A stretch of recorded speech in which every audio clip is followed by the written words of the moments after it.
அந்த விளக்க முழுசா எரிய விடாம, அந்த வீட்டில் உள்ள நெகட்டிவ் எனர்ஜி எடுக்க விடாம, இங்க உள்ள நடமாடக்கூடிய துராத்மாக்கள் தடுத்து நிறுத்துது, தூக்கி வீசுது. அப்பனா ஏதோ ஒரு அசம்பாவிதம் நடக்க போகுது.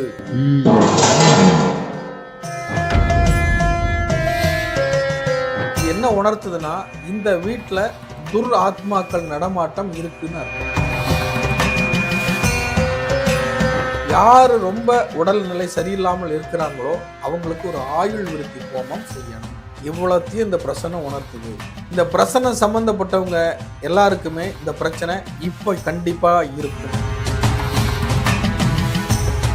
மித்த வாஸ்துகள்லாம் போய் நேரில் போய் பார்த்து இங்க அளவு போடுங்க, அங்க அளவு போடுங்க, இதை இடிச்சு கட்டுங்க, ஜன்னலத்துக்கு அங்க போடுங்கன்னு சொல்லுவாங்க. அதுவும் தவறு கிடையாது. அது ப்ரொஃபஷனலா பார்த்து பண்ணக்கூடியது. இது ஒரு வீட்டில் எனர்ஜி எப்படி இருக்குது. மனித எலும்பு கூட அடியில் இருக்கும்பொழுது வீடு கட்டியிருக்காங்க, நல்லா தானே இருக்காங்க. மனித எலும்பு வச்சு வீடு கட்டினவங்க நல்லா இருக்காங்கன்னு எதை வச்சு நீங்க சொல்றீங்க? அதே போல நிறைய பேருக்கு இந்த தோஷ பிரச்சனைகள் இருக்கும். அந்த தோஷங்களையும் இதுல கணிக்க முடியுமா? ஆமா, இதுல என்ன தோஷம் இருக்குங்கிறத நான் உங்களுக்கு சொல்றேனே. விளக்கு கவுந்து விழுது. இப்போ இருக்க சூழல்ல இந்த அரிதான பழங்காலத்து கலையை நீங்க எங்க இருந்து கற்றுக்கிட்டீங்க சார்? இது நமக்கு ஒரு சித்தர் மூலியமா நமக்கு இது கிடைச்ச ஒரு வரம் தான்.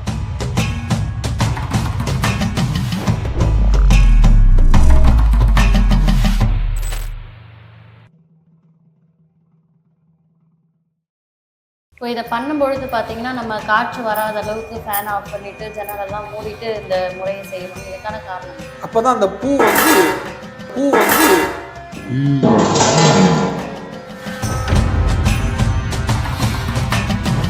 பாத்தீங்களா, ஒரு ஆர்வம் தெரியுதா? குடியிருக்கிறவங்க கூட வீட்டுல ஏதோ சண்டை சச்சரவுகள், குடும்பத்துல ஏதோ ஒரு பிரச்சனை அப்படின்னா இந்த வீட்டுல வாஸ்து பிரச்சனை இருக்குமோ அப்படின்ற ஒரு எண்ணம் தான் முதல்ல எழும். நான் இப்ப பார்க்கக்கூடிய வாஸ்து பாத்தீங்கன்னா இது மிக பழமையான ஒரு கலை.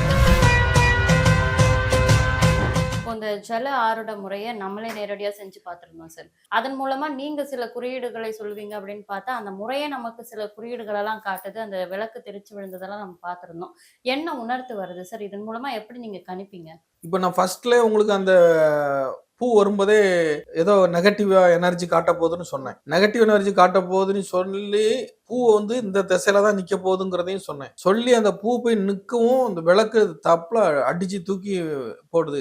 எந்த மாய மந்திரமெல்லாம் நம்ம பண்ணல. இது என்ன உணர்த்துதுன்னா, இந்த வீட்டுல துர் ஆத்மாக்கள் நடமாட்டம் இருக்குன்னு அர்த்தம். துர்மாத்மாக்கள் ஏவல், பில்லி, சூனியம் அட்டாக் பண்றதுக்காக எதிரிகளுடைய விஷயங்கள் நடந்துட்டு இருக்குது. ஒன்னாச்சா? ரெண்டாவது, இந்த வீடு சம்பந்தப்பட்டவங்களா இருந்தாலும் சரி, குழந்தை சம்பந்தமான பிரச்சனைகளோ, ஒரு ஆயுள் சம்பந்தமான ஒரு பிரச்சனைகளோ, இதுல சம்பந்தப்பட்டவர்கள் யாராக இருந்தாலும் சரி, நீங்களா இருந்தாலும் சரி, நானா இருந்தாலும் சரி, ஹவுஸ் ஓனரா இருந்தாலும் சரி, எந்த இடத்துல வச்சு நம்ம பார்க்குறோமோ இவங்களுக்கு தாய் மாமன் பிரச்சனை, தகப்பனார் பிரச்சனை, சகோதரர் பிரச்சனை, சொந்த இடமாக இருந்தால் இட பிரச்சனை, இவ்வளத்தையும் சந்திக்க போறாங்க அப்படிங்கிறத உணர்த்துது. அது மட்டும் இல்லாம இறந்தவங்களுக்கு செய்ய வேண்டிய திதி கர்மா பாக்கிய சரியான முறையில செய்யாததுனால இன்னொரு உயிர் இழப்பு வெகு விரைவாக இருக்கு அப்படிங்கிறதையும் காட்டுது. இதுக்கு என்ன பண்ணணும்னா, இப்போ நடந்த விஷயத்துக்கு லட்சார்ச்சனை அப்படின்னு சொல்லிட்டு முருகர் கோயில்ல லட்சார்ச்சனை பண்ணுவாங்க. அந்த நாட்கள்ல போய் லட்சார்ச்சனை பண்ணிக்கணும். தாலி அருந்து விழுந்திருந்தாலோ, தாலியை மாத்தி இருந்தாலோ, தாலியை வச்சு ஒரு பகவானுடைய கால்மாட்டில் வச்சு பூஜை பண்ணி அதை வாங்கி ஒரு நல்ல நாளில் மாற்றி போட்டுக்கணும். அதே மாதிரி துவரம்பருப்பு ஒரு பிடி எடுத்து அந்த துவரம்பருப்பை முருகர் கோயிலில் கீழே பரப்பி அதற்கு மேலே ஒரு விளக்கு, கணவன் மனைவியாக இருந்தால் 2 விளக்கு செவ்வாய்க்கிழமை ஏற்றணும். அதே மாதிரி புதன்கிழமை பச்சை பயிறு, அந்த பச்சை பயிரை ஒரு பிடி எடுத்து பச்சை கலர் திரி போட்டு நெய் விளக்கு நான் பெருமாள் கோயிலில் ஏற்றணும் புதன்கிழமை. ஞாயிற்றுக்கிழமை ஒரு பிடி கோதுமை எடுத்து தேங்கெண்ணெயில் சிவன் கோயிலில் ஏற்றணும். இந்த 3 பரிகாரமும் செஞ்சு அந்த வீட்டு தலைவர்கள், வயதானவர்கள், தாய் மாமா யாரேனும் நோய்வாய்ப்பட்டிருந்தா அவங்கள போய் பார்த்து ஃப்ரூட்ஸ் வாங்கி கொடுத்து அவங்க காலில் விழுந்து ஆசீர்வாதம் வாங்கிட்டு யாரு ரொம்ப உடல்நிலை சரியில்லாமல் இருக்கிறாங்களோ அவங்களுக்கு ஒரு ஆயுள் விருத்தி ஹோமம் செய்யணும். இவ்வளத்தையும் இந்த பிரசனம் உணர்த்துது. இந்த பிரசனம் சம்பந்தப்பட்டவங்க எல்லாருக்குமே இந்த பிரச்சனை இப்ப கண்டிப்பா இருக்கும். அதைத்தான் இந்த இது அந்த விளக்க முழுசா எரிய விடாம, அந்த வீட்டுல உள்ள நெகட்டிவ் எனர்ஜி எடுக்க விடாம, இங்க உள்ள நடமாடக்கூடிய துராத்மாக்கள் தடுத்து நிறுத்துது, தூக்கி வீசுது. அப்பனா ஏதோ ஒரு அசம்பாவிதம் நடக்க போகுது, அந்த அசம்பாவிதத்துல இருந்து தப்பிச்சுக்கோங்க, இதை பண்ணுங்கன்னு கடவுள் நமக்கு இன்ஸ்ட்ரக்ஷன் கொடுக்குறாரு. இது தெய்வ கலைங்க. பழைய காலத்து முறை மறந்துட்டாங்க, தெரியாது நிறைய பேருக்கு. இதை ஆண்டவன் புண்ணியத்துல ஐயா புண்ணியத்துல எனக்கு கிடைச்சிருக்கு. தமிழக மக்களுக்கு நான் இன்ட்ரடியூஸ் பண்றேன். ஏன் உலக மக்களுக்குன்னு கூட சொல்லலாம். யாரும் இதை பயன்படுத்தலை. இது காலி இடத்துலையும் பயன்படுத்தலாம், வாடகை வீட்லையும் பயன்படுத்தலாம், சொந்த வீட்லையும் பயன்படுத்தலாம். நான் நேரில் வரணும்னு அவசியமே இல்லை. நீங்க அங்கேயே இருந்து பண்ணுங்க. நான் இங்கிருந்தே சொல்லுவேன் உங்களுக்கு. கீழே என்னுடைய கான்டாக்ட் நம்பர் இருக்கு. எப்போ வேணாலும் நீங்க கான்டாக்ட் பண்ணலாம். இது ஒரு அற்புதமான ஒரு கலை. நீங்க ஜாதகம் பார்த்து பரிகாரம் பண்ணி வழிபாடு பண்ணி எதுவுமே கேட்கலன்னா நீங்க இருக்கக்கூடிய இடம்தான் சரியில்லை. அதான் நம்ம முன்னோர்கள் என்ன சொன்னாங்க, இருக்கும் இடத்தில் இருந்து கொண்டால் எல்லாம் சௌக்கியமே, கருடன் சொன்னது.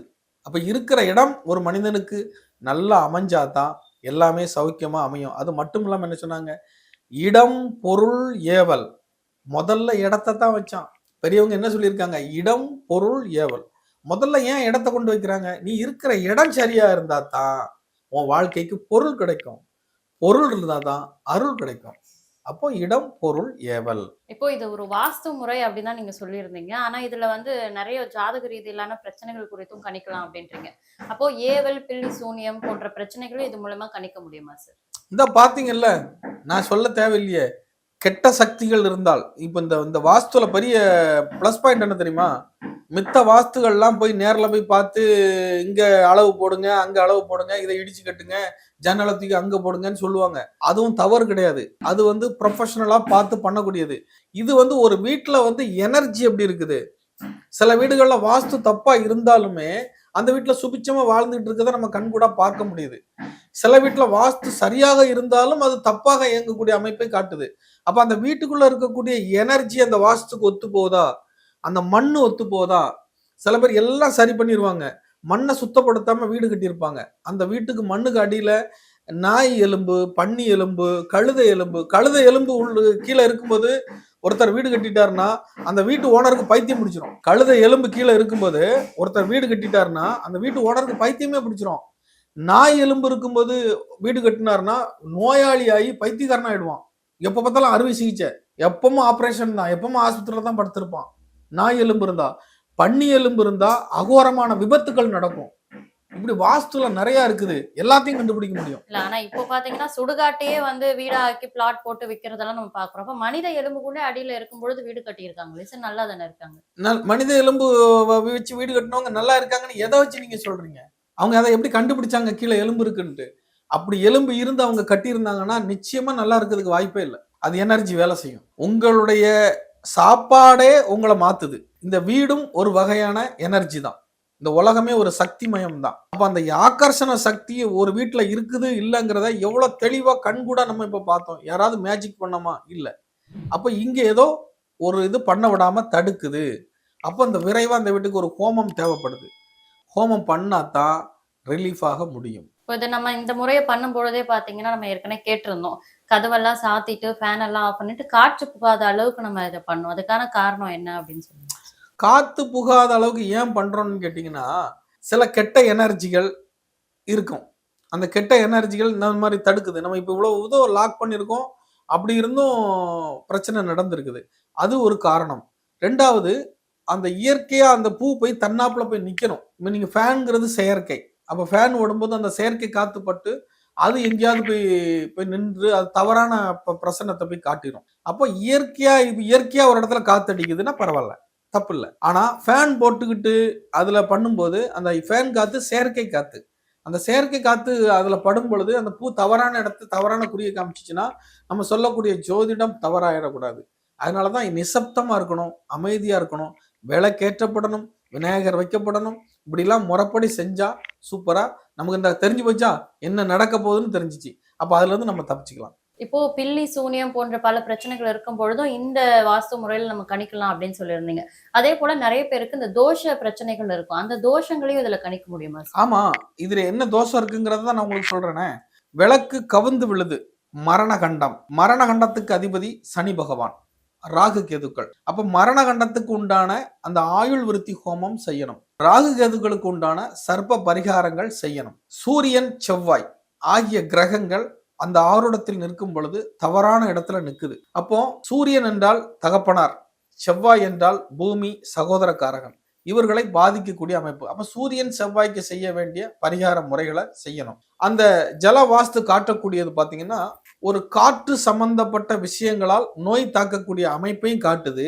அதே சமயத்துல நல்ல காற்று இந்த வீட்டுக்குள்ள வரலங்கிறதையும் காட்டுது. அதனுடைய காரணம் கேதுவனுடைய அமைப்பு. இந்த வீட்டுக்குள்ள போன் சிக்னல் எடுக்காது. சிக்னல் எதுல வருது? காற்றலையில தானே வருது. நீங்க இந்த வீட்டுக்குள்ள வந்து உணர்ந்த உடனே உங்களுக்கு போன் எடுக்குதா? எடுக்கல. அப்ப அதையும் காட்டுது இல்லையா? அதான் வாஸ்து. இப்போ நம்ம வீட்ல நம்ம இந்த வாஸ்துக்கான முறையை செய்யும் பொழுது நமக்கு இருக்கக்கூடிய பிரச்சனைகளே அது காட்டினா பரவாயில்ல. ஆனா நமக்கான உறவு முறைகள் இருப்பாங்கல்ல, அப்பா, தாய், மாமா நீங்க சொன்ன மாதிரி இந்த உறவுகளுக்கான பிரச்சனை எப்படி இந்த இடத்துல காட்டப்படுது சார்? அதுதான் இதுல பெரிய சூட்சமே. உங்க அப்பாவுக்கு ஒரு பாதிப்புன்னா நீங்க சும்மா இருப்பீங்களா? உங்க தாய் மாமனுக்கு ஒரு பாதிப்புன்னா நீங்க சும்மா இருப்பீங்களா? அப்போ அப்பா, தாய் மாமன் எல்லாமே ரத்த உறவுகள். அப்ப நம்ம ரத்த உறவு சம்பந்தப்பட்ட எல்லாரும் பாதிக்கிறத இந்த வீடு காமிச்சு கொடுத்துரும். அந்த பாதிப்பு நம்மளையும் தானே தாக்குது. இப்ப அப்பாவுக்கு ஒண்ணுன்னா நாம தானே போய் நிக்கணும். தாய் மாமனுக்கு ஒண்ணுன்னா நம்ம தானே போய் நிக்கணும். ஒருவேளை தாய் மாமனோ அப்பாவோ நல்லா இருந்து அவங்க எங்கேயோ தூரமா இருக்கிறாங்க, வெளியூர்ல இருக்காங்கன்னா அட்லீஸ்ட் ஒரு ஃபோன் பண்ணி பத்திரமா இருங்க, சூழ்நிலைகள் சரியில்லை அப்படின்னு சொன்னா அவங்க அதை கேட்டுப்பாங்க. அவங்க ஒரு தடவை கேட்காத மாதிரி இருந்தாலும் நீங்க சொன்ன பிறகு அவங்க வெளியில போகும்போது கவனமா போவாங்க, உடல் நிலையில அக்கறை செலுத்துவாங்க. அப்ப இது ஒரு சேஃப்டி தானே. ஜாதகத்தையும் மிஞ்சினது இது. என்னைய கேட்டா நீங்க வந்து ஜாதகம் பார்த்தா ஒரு நபருக்கு தான் பாக்குறீங்க, இது வந்து ஒரு வீட்டுக்கே வந்துருது. யார் யாரை அலர்ட் பண்ணணும், குடும்பத்துக்கே வந்துருது. இது எவ்வளவு பெரிய விஷயம். யாருமே செய்யாத ஒரு அற்புதத்தை நம்ம பண்றோம் ஐயா மூலியமா. இந்த கலை குறித்து நீங்க பேசும்பொழுது வந்து இது ரொம்ப அரிதான கலை, பழங்காலத்து கலை அப்படின்னு சொல்லிட்டு நிறைய விஷயங்களை சொல்றீங்க. இப்போ இருக்க சூழல்ல இந்த அரிதான பழங்காலத்து கலையை நீங்க எங்க இருந்து கத்துக்கிட்டீங்க சார்? இது வந்து நமக்கு ஒரு சித்தர் மூலியமா நமக்கு இது கிடைச்ச ஒரு வரம் தான். அது அவர் வந்து அவருடைய குடில்ல ஒரு புதுசா ஒரு மாட்டு கொட்டகை கட்டுனாங்க. மாட்டு கொட்டகை கட்டும்போது அன்னைக்கு நான் போயிருந்தேன், அவரை சந்திக்கிறதுக்காக போயிருந்தேன். அந்த மாடு கொட்டகை அங்க கட்டலாமா அப்படிங்கிறத பாக்குறதுக்காக அவர் அந்த வாஸ்துவை ரெடி பண்ணி வச்சிருந்தார், பூமி வாஸ்துவை.